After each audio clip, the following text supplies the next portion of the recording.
morning everyone. Got some really exciting news for first homeowners. I'm going to summarise the budget and the benefits for you.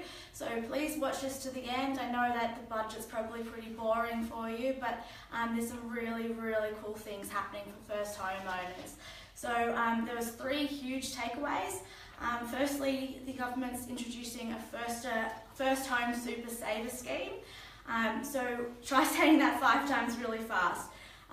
Basically what this means for you guys is that you'll be able to salary sacrifice up to $15,000 per year into your super fund to a cap price of $30,000 to put towards a deposit on your first home. So that probably doesn't mean too much for you, probably don't really understand the context behind that, but I'm going to give you an example today of how that's going to work and why you should be doing it. Please keep in mind that I'm not qualified to give you tax advice.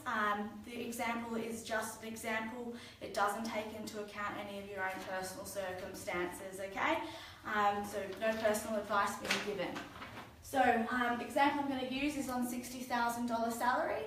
So normally on a person earning $60,000 per year, we'll take home $917 per week. Now what we're going to do instead is we're going to deduct $15,000 from your taxable income, leaving you with $45,000, and we're going to direct that $15,000 over to your super fund. So after taxes come out, you are going to be left with $729 per week. Now, the difference between $729 and $917 is $188. So what that means is that you're losing $188 per week from your take-home pay, but in the year you'll have contributed $15,000 towards a deposit for your first home into your super fund. Now, if we think about how that would work normally, if you wanted to save $15,000 per year just into a regular savings account, you're going to need to have to put away $288 per week. So this scheme that the government's introduced for you is going to put an extra $100 per week based on a $60,000 salary towards your first homeowner's deposit. So that's crazy. That's $5,200 per year you're getting just by doing it this way for nothing. Now if we come back over to here, we put in $15,000 into our superannuation fund. You do have to pay tax on any incoming contributions to your super, so the super tax rate is 15 cents per dollar. So after the tax comes out for the year, you're going to be left with $12,750 plus additional earnings on your super fund. So if you're born in the late 80s to 90s, you'll be in a pretty aggressive super fund, so the earnings can be pretty huge. So what we're going to do is we want to do this for 2 years. After 2 years, you're going to be left with $25,500 in your super fund that you can use to put towards your first home. Now, to get that back out of your super, you do have to pay tax. Normally, to get this back out, you're taxed at your marginal tax rate, which on $60,000 is 32.5 cents for every dollar. What the government's also introduced is a concession on the super drawouts for the first home buyer's deposit. So you're actually getting a discount of 30 cents per dollar drawing it back out. So left with 2.5 cents in the dollar, so if we take out the tax, that's going to leave you with $24,862 to put towards your first home. Then we can add your first homeowner's grant. Leaves you with a nice deposit of $31,862. So that's a decent 10% deposit on an apartment in Canberra, and it's only cost you, total amount that has cost you to get $31,862 is $19,552 because we've taken it out of your pre-tax income over here.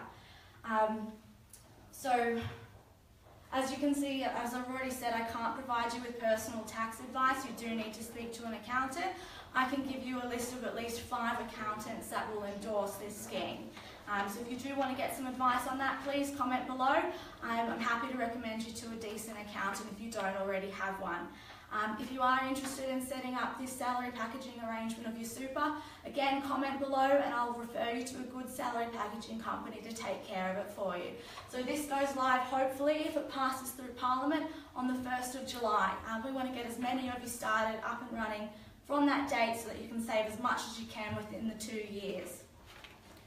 So secondly, the government's going to introduce a ghost tax for foreign investors. So what this will mean is that if they leave their property in Australia unoccupied for 6 months in the year, they're going to have to pay an additional tax, which we're calling the ghost tax. Now, that tax is about $5,000 per year. So what this means for you guys is that there are going to be more properties on the rental market. If you are looking at renting, the more properties there are, the lower the rental prices go. So it'll become more affordable for you to move out of home. It'll also just encourage foreign investors to invest in Australia. So if you are looking at purchasing a home, there's going to be more available for Australians moving forward. Lastly, there's an incentive for people over the age of 65 to downsize. So the government's introducing an additional $300,000 contribution they can make towards their superannuation using the proceeds of the sale of their home to downsize. So what that will mean for you guys is that there will be more homes on the market. So for those first homeowners that do want to buy a house, or those families that are looking to upsize, there's going to be a lot more on the market as the oldies are going to be incentivised to actually downsize. So I hope you've taken a lot out of that today.